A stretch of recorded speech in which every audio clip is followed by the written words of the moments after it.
Ok.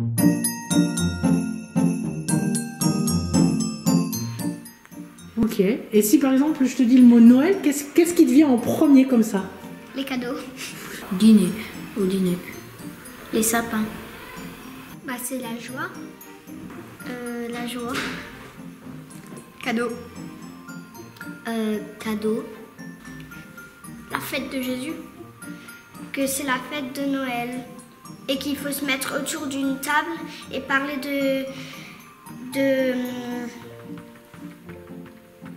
de Jésus et de Dieu et de Marie.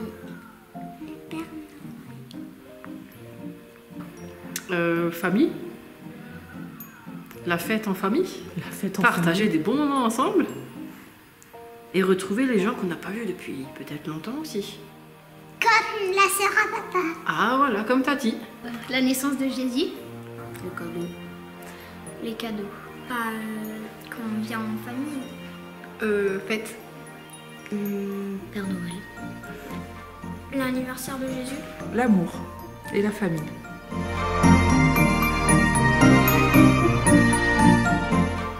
Ne craignez pas.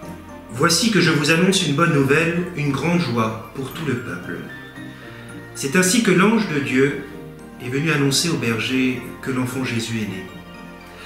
Chers enfants et chers jeunes, vous devez être vous aussi dans la joie car vous êtes maintenant en vacances. Vous devez aussi être dans la joie car avec la fête de Noël, sûrement que vous allez retrouver des amis, des membres de vos familles et que vous allez partager des moments de joie et de bonheur. Vous allez aussi sûrement partager des cadeaux, comme l'ont fait les rois mages avec ce petit enfant, à qui ils ont apporté de l'or, de l'encens et de la myrrhe.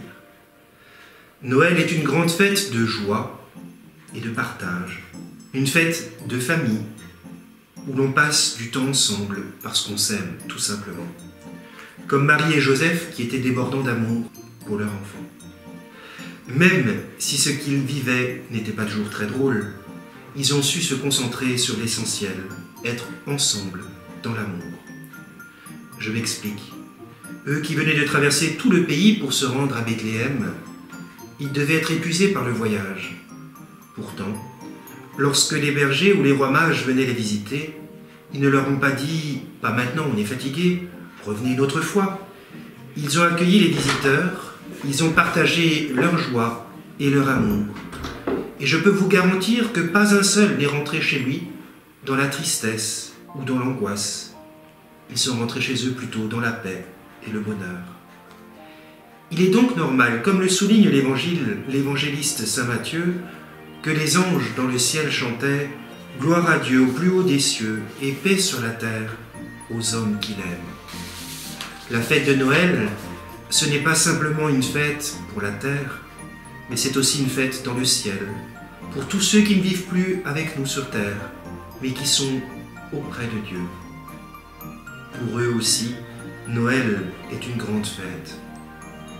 Car nous, à Noël, les chrétiens, nous célébrons la naissance d'un enfant, mais pas n'importe quel enfant, un sauveur. Un enfant qui nous aide à choisir l'amour plutôt que les péchés. Un enfant qui nous aide à choisir de faire du bien plutôt que du mal. Un enfant qui nous propose de choisir la paix plutôt que la guerre. Un enfant qui nous aide à partager, à pardonner plutôt qu'à entretenir la haine ou la guerre. Je vous souhaite, chers jeunes, chers enfants, un très joyeux Noël, que Dieu vous comble de bonheur et qu'il vous donne sa paix.